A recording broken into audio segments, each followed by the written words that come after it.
Salut à tous, je suis Kaiwai et vous êtes sur Dragon Collection, la chaîne entièrement consacrée à Dragon Ball. Aujourd'hui, une émission un peu particulière, je vous propose de recycler vos cartes Super Dragon Ball Heroes. Alors chez nous, les cartes Dragon Ball Heroes, c'est bien sympa, vous êtes beaucoup à les collectionner.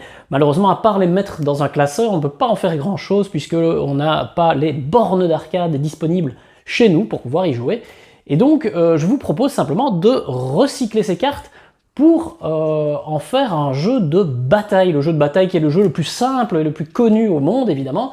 Les cartes Dragon Ball Heroes proposent des statistiques. Et bien tout ça, je vais les intégrer très simplement. Je vais vous expliquer ça dans un jeu de bataille. Vous allez pouvoir vous marrer avec vos amis ou vos enfants parce que les règles sont super simples.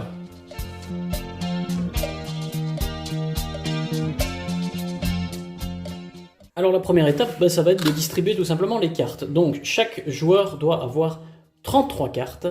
Moi ce que je vous conseille, c'est éventuellement dans un premier temps de prendre des cartes en double que vous avez de Dragon Ball Heroes, si vous en avez, pour pas abîmer des cartes que vous collectionneriez. Et vous pourriez très bien diviser votre deck en deux, chacun prend 33 cartes. Mais ça risque, même si la bataille est un jeu aléatoire en soi, un jeu de hasard, ça risque quand même de déséquilibrer un petit peu les choses. Alors ce que je vous conseille, c'est tout simplement de les classer par rapport à ce chiffre qui est à peu près le niveau de puissance de la carte dans le jeu original Dragon Ball Heroes. Mais souvent, les statistiques de la carte sont un petit peu en rapport avec ça. Donc, dans un premier temps, mettez les 5 avec les 5, les 6 avec les 6, les 4, ça va de 4 à 8 à peu près, si je dis pas de bêtises. Voilà, j'ai réparti les cartes en fonction de leur énergie ici, de la puissance. 5, 6, on va les mettre ensemble, 7 et 8, on va les mettre ensemble aussi.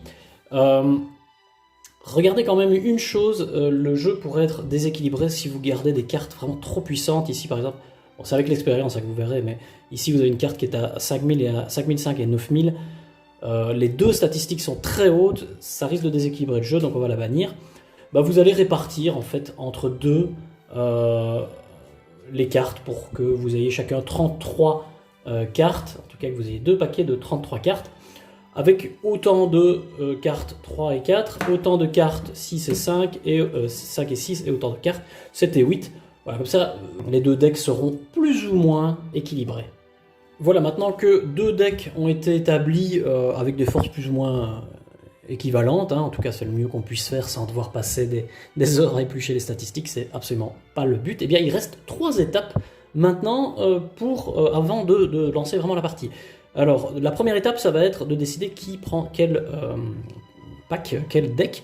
Et bien il suffit tout simplement de jouer à pierre, papier, ciseaux. Celui qui gagne choisit son deck, celui qui perd va commencer à jouer. La deuxième chose, c'est que chacun des joueurs va sélectionner, et c'est une règle un petit peu spéciale qui fait un peu tout le sel de cette version du jeu de bataille, qui va être de sélectionner 3 cartes hors de votre deck.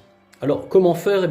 Tout simplement, vous passez rapidement les statistiques, vous regardez les deux premières statistiques qui sont ici, donc à savoir HP et Power, donc la verte et la rouge. Et vous essayez de prendre les cartes les plus hautes, ça va tourner dans les 4000 généralement pour les plus puissantes. Après vous avez des choses craquées, mais voilà, vous sélectionnez. Le joueur ici a sélectionné 3 cartes ici assez puissantes. L'autre joueur a sélectionné 3 autres cartes. Vous allez répartir ça comme ceci. Voilà, donc pour faciliter la vie, on a un joueur rouge, un joueur bleu ou vert. Chacun va évidemment mélanger ses cartes. Ensuite, une fois que les cartes sont mélangées, on va mettre son deck chacun de son côté. Évidemment, les 3 cartes sélectionnées sont là, elles vont rester jusqu'à la fin du jeu, vous allez voir. Un des gros problèmes des cartes Dragon Ball Heroes, c'est qu'on voit également les statistiques à l'arrière. Donc moi, ce que je vous conseille, c'est soit de garder bien votre deck en main, sans que l'adversaire voie le recto des cartes, ou alors vous faites un petit paravent afin que l'adversaire ne voit pas vos cartes. Voilà, c'est tout bête. Voilà, donc maintenant les règles vont être assez simples et très proches d'une bataille normale. Cependant, il y a une petite différence. Donc ça va être au joueur bleu, par exemple, de commencer, parce qu'il a pu choisir son deck. Et alors il va choisir, en fait vous allez choisir entre une de ces deux stats, soit la verte, qui représente les HP, soit la rouge qui représente la puissance. Évidemment, vous allez prendre celle qui est la plus puissante de votre carte, hein, ici en l'occurrence 1700, et vous allez dire, bah voilà, on joue les rouges, pas la puissance, et je suis à 1700, votre adversaire va regarder sa carte, il est à 4003, et donc c'est évidemment le joueur rouge qui emporte la carte. Les cartes sont déposées donc dans une espèce de fosse, et chacun va jouer à son tour, donc le joueur rouge, le joueur vert a commencé, bleu a commencé. Maintenant c'est au tour du rouge de choisir ce qu'il veut, et donc ici 3005, 3007, bah, il va dire puissance 3007, et on va comparer avec la puissance de l'adversaire 2003, et ainsi de suite, jusqu'à ce que eh bien, un des deux joueurs n'ait plus de cartes dans son deck. Voilà, en admettant que le joueur rouge vient de terminer la dernière carte de son deck, eh bien tout simplement, je crois que c'est comme dans la bataille classique, il reprend ce qui lui reste dans sa fosse, il la mélange, voilà, et c'est ça, il le mélange mieux que ça évidemment, et c'est son nouveau deck, on continue, et bien jusqu'à ce qu'il n'y ait un des deux joueurs en fait n'ait plus de cartes du tout dans sa main. Voilà, le joueur rouge, en fait, en est arrivé au moment où il n'a plus qu'une carte.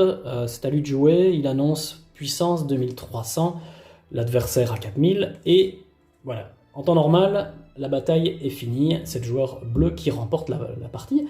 Sauf que vous avez ces trois fameuses cartes. En fait, la règle, c'est simplement que vous avez sélectionné trois cartes puissantes, que vous les avez mises à part, et elles vont en fait être vos trois dernières cartes, si vous voulez. Elles sont censées être puissantes, donc vous avez plus de chances de éventuellement repartir sur de bonnes bases. Donc voilà, votre adversaire, c'est à lui, vous annonce en fait 1400 en HP. Vous allez sélectionner une des quatre, donc le joueur rouge va sélectionner une de ces trois cartes et va la sacrifier donc, pour se battre contre le Yamcha ici à 1400 en HP. Alors on va prendre celle qui a le moins, puisque voilà, c'est 2004. 2004, Champa, elle remporte la mise, elle prend la carte Yamcha. La carte suivante ici, donc maintenant cette fois-ci c'est au joueur rouge de jouer.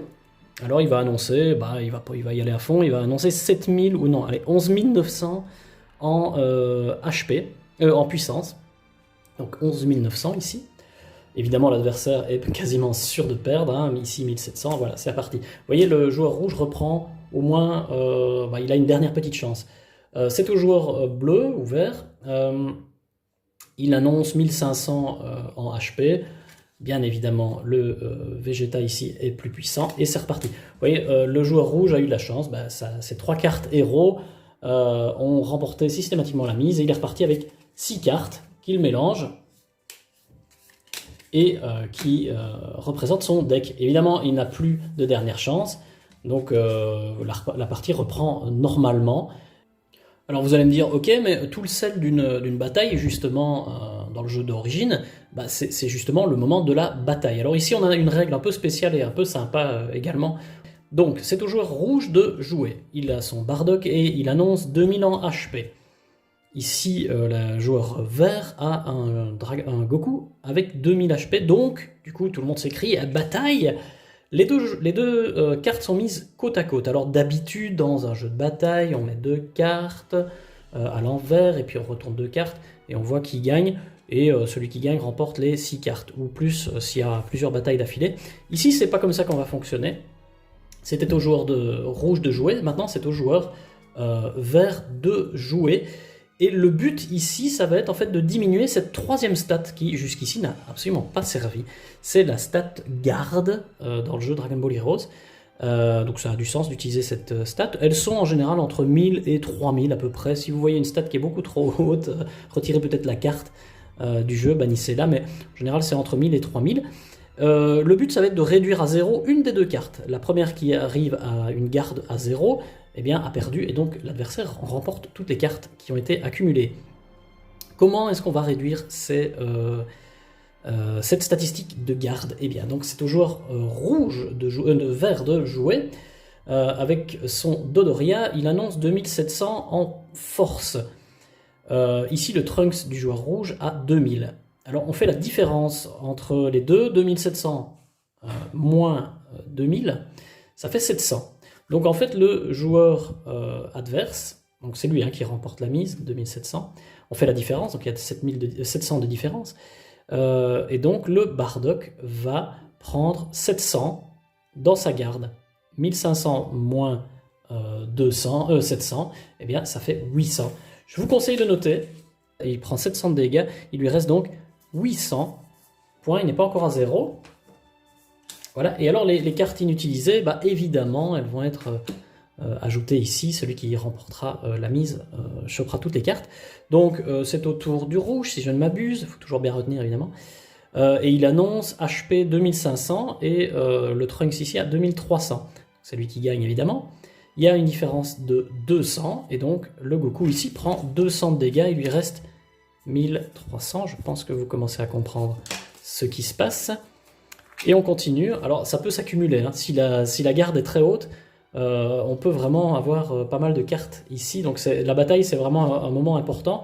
C'est au joueur vert de jouer. Donc il annonce 1400 en HP. Il perd face à un adversaire qui a 3800. Il y a une différence de 1400. Donc on va retirer 1400 à Goku, qui en avait encore 1300. Et il se retrouve donc à 0.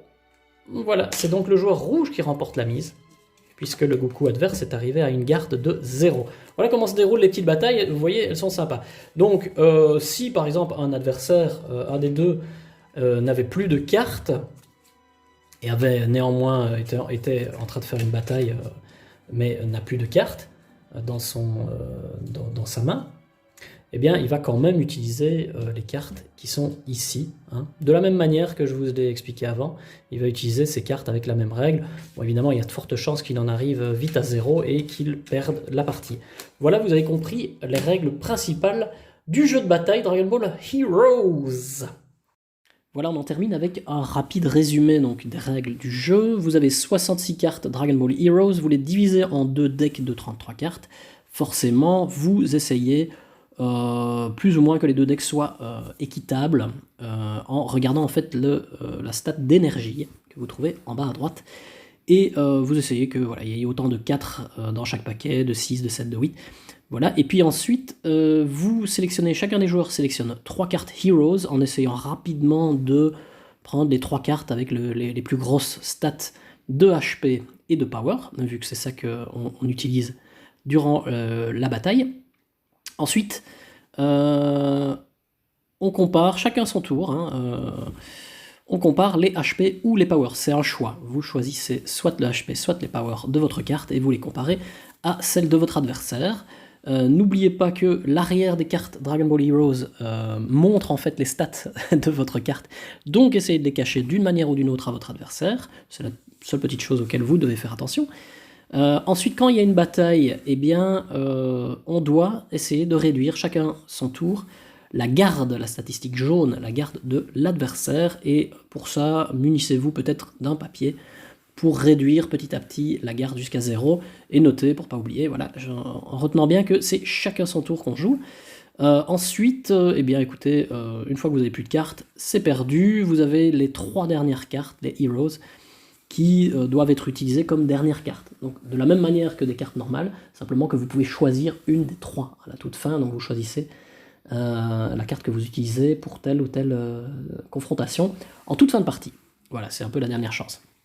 Pour ce qui est de la carte, la seule chose qui est un peu embêtante, c'est que c'est du japonais, et donc bon, bah, les habitués reconnaîtront tous les personnages, d'autres vont peut-être découvrir des personnages dont ils ne sauront pas lire le nom. Eh bien, c'est peut-être l'occasion de faire découvrir ça à vos enfants, par exemple, votre compagne ou votre compagnon, ou alors des amis qui n'auraient tout simplement aucune idée de ce que c'est que Dragon Ball Heroes. Voilà, si vous avez apprécié, très franchement, partagez cette vidéo eh bien, pour faire découvrir cette version de la bataille Dragon Ball Heroes à un maximum de personnes, à des amis, ou à vos réseaux. Donc voilà, partagez, likez. Un petit commentaire éventuellement s'il y a une règle que vous n'avez pas compris, ou bien si vous découvrez un déséquilibre dans le jeu, parce que je ne l'ai pas énormément testé jusqu'ici. Et donc voilà, si vous trouvez une lacune ou que vous avez une question, n'hésitez pas dans les commentaires. Je vous remercie, je vous dis salut et à très bientôt.